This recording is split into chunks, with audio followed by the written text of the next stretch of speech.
emotions impact every decision we make, especially financial decisions, real estate decisions, purchasing decisions. How we think about those different areas are very much impacted by our emotions and our emotional intelligence or lack thereof. Welcome to the Jennifer J. Hammond Podcast. Jennifer is a licensed realtor, educator, speaker, and best-selling author. Jennifer's goal is to help you find your yay in every day. Hello, it's Jennifer J. Hammond. I'm so excited to have this amazing guest for us today. I just, I love veterans and anyone who served in the military. So number one, he went to West Point. He's a West Point grad. He's an Army Ranger, retired. He's not there now anymore. But he is very, very passionate about helping veterans and helping all of us understand EQ. So Noble Gibbens, welcome to the show. Thank you, Jennifer. So great to be here. Yay! And I love your energy.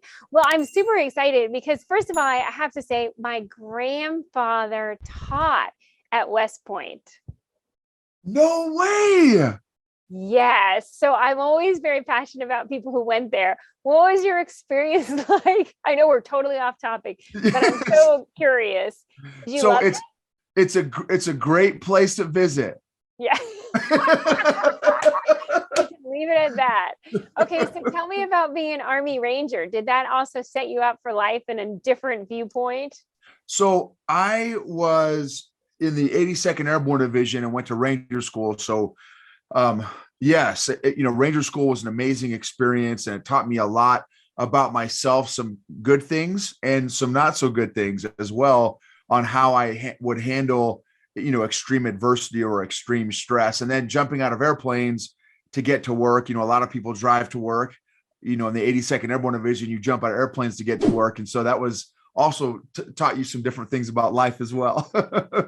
And I think it's interesting because I think those life lessons they really translate into knowing how to handle adversity, how to handle challenges, because you just look at life so differently when you have served in any one of our services, our armed services, but it's also that transition. And I've done many shows because I love watching veterans become successful, but also even active duty become successful in not only buying a home, but also real estate investing. It gets me so excited when I see that success. So I would love from your viewpoint, and you have this EQ, which I want you to define in a minute. But first of all, as a veteran, how do you think you approach things differently when you're going into something like real estate investing or just being an entrepreneur in general? Because I say we're a very different breed than most. Excellent question. Yes, ma'am. Totally love it. Because I've been an entrepreneur for 24 years. And so the military, West Point and the military set me up very well. In fact, there's a neat book I've read that it talks about the military is great at attracting entrepreneurial leaders, but it's not so good at keeping entrepreneurial leaders. And one of the benefits of the military experience and the training that we go through is chaotic environments. Mm-hmm. Chaotic environments, multidimensional, there's so many different layers to the training that we go through, but oftentimes again, it's chaos, it's chaotic. And similarly, being an entrepreneur, every day is different. As you know, every day is different. Every customer is different. Every scenario is different. And so you have to be kind of the way I like to bring it out is emotionally agile. You have to learn how to be an emotionally agile entrepreneur, emotionally agile leader, so that you can bring your best, your A game to every scenario, regardless of how different they may be. And I think that's the thing is learning how to deal with change and adversity is something that all of us need to learn. As entrepreneurs, I think we're tested on a more frequent basis than someone who might work for a larger company. But that's just, of course, my viewpoint. That might not be someone who's working for Apple or Google or Amazon or a huge corporation might not see that. But I think that we also realize that there's always going to be change, and just learning to embrace the fact that I think so often we like to get comfortable and kind of snuggle into our routines, and that makes us feel confident. And yet the one thing we know for sure is that it's going to change on us again.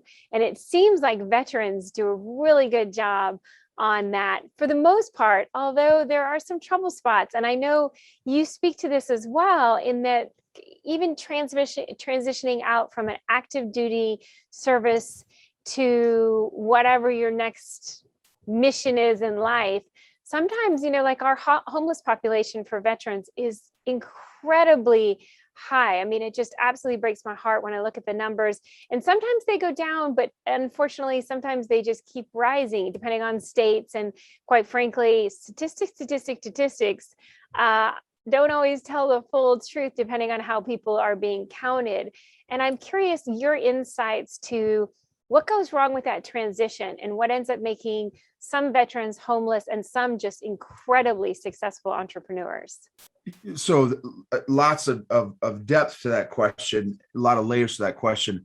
So a couple things, a couple dynamics that go on. I think one is this: the military, while no 2 days can be the same, still have lots of structure and rigidity in some cases, right? Just the schedule, and there's a big structure to it when you're doing different training environments, and if you're in garrison and that kind of thing. And so life, and especially as an entrepreneur, there is not necessarily any structure, and especially as an entrepreneur, there is none.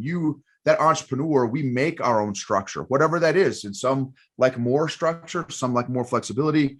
And there are some veterans that have a very tough time making that transition from a lot of structure, and you think about it, in some cases, a lot of military folks, there are some decisions that we don't have to make. I don't have to worry about what outfit I wear today, when I'm in uniform, or I don't have to worry about, some of the different maybe office politics. Not that the military doesn't have politics, we absolutely do, but some of those things are already made. The decisions are already made. Housing. Well, that's you have to live on post or you live off post, and it's kind of very structured how that process goes.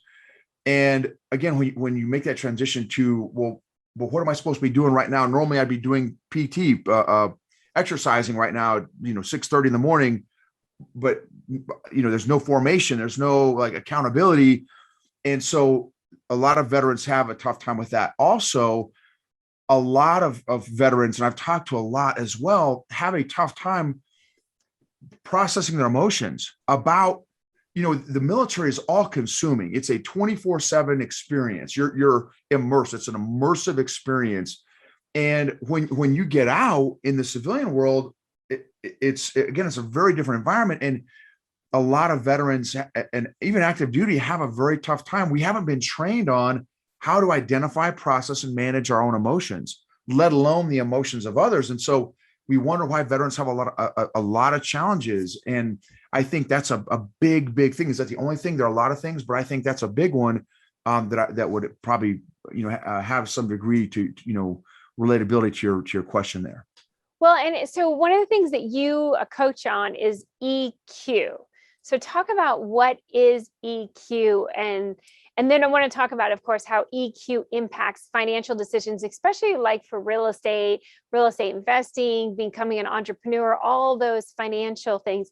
But let's talk about what is EQ first. Yeah, sure, Jennifer. So EQ stands for emotional quotient or emotional intelligence, or EI. So I use them interchangeably.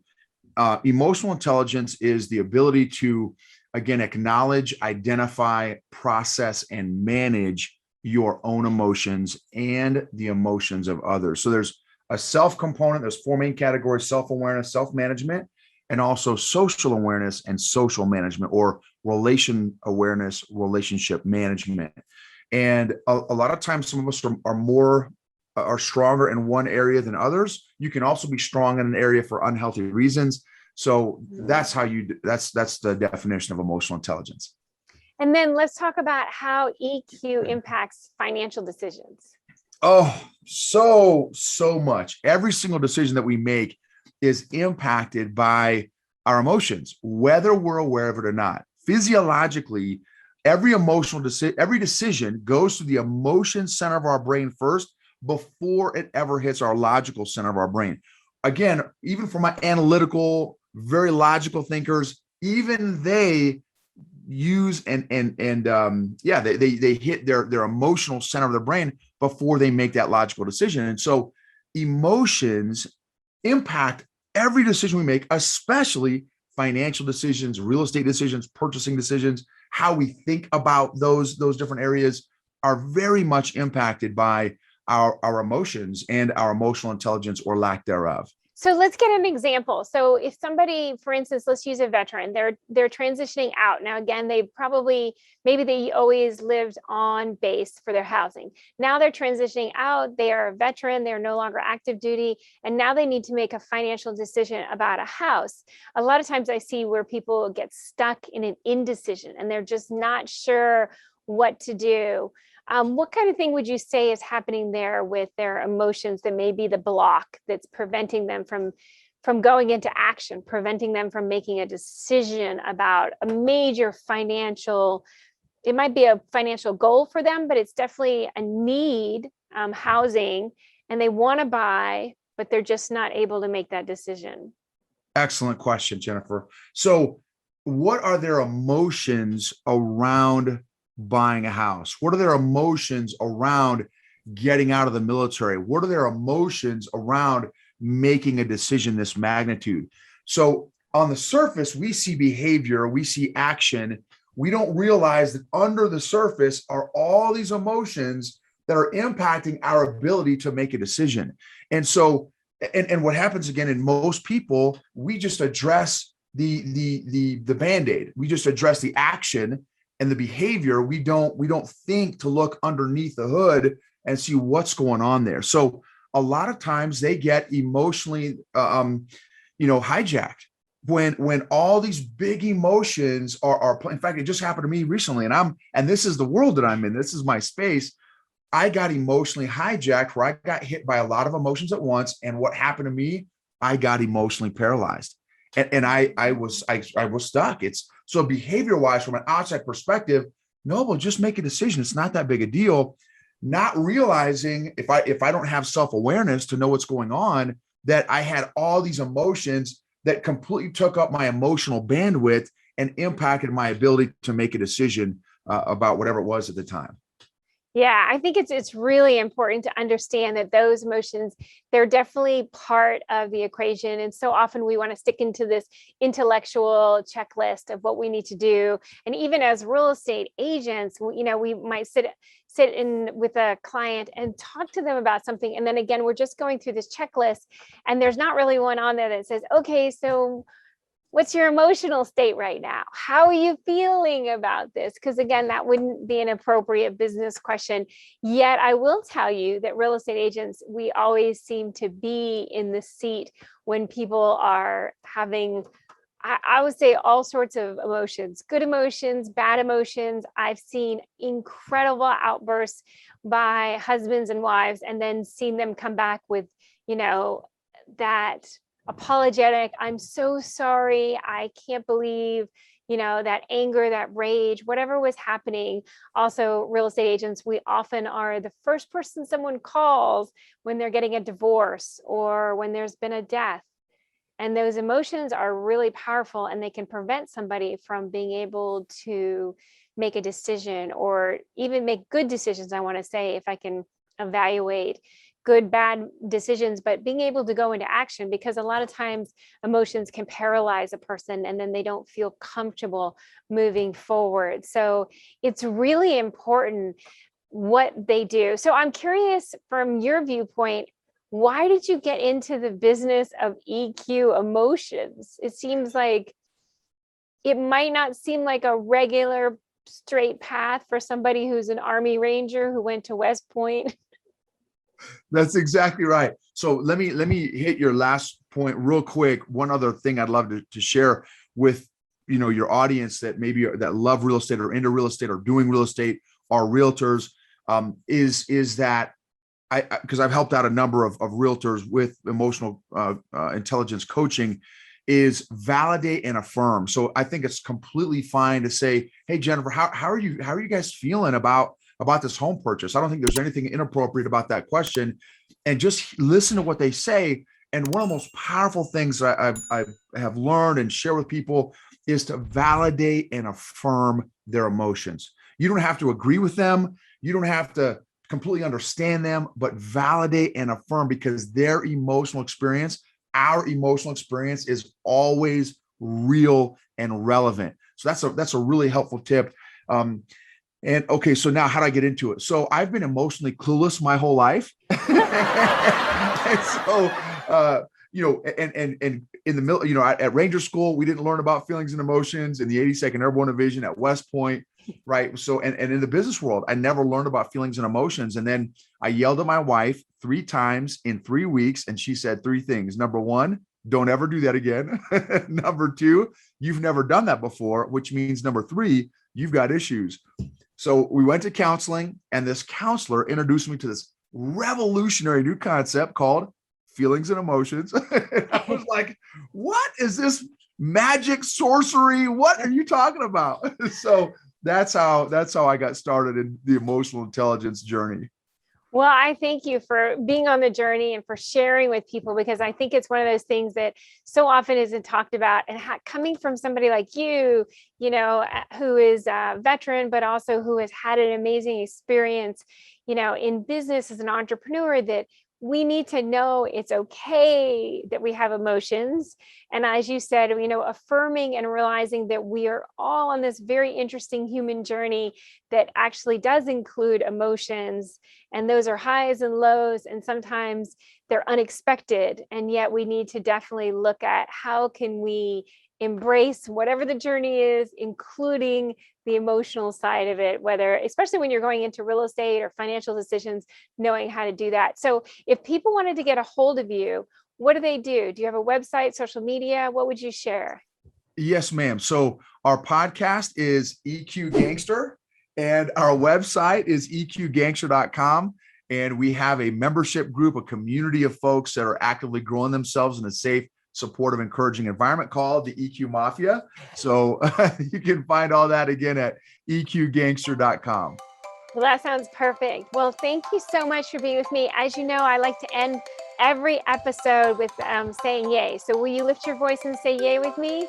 Absolutely.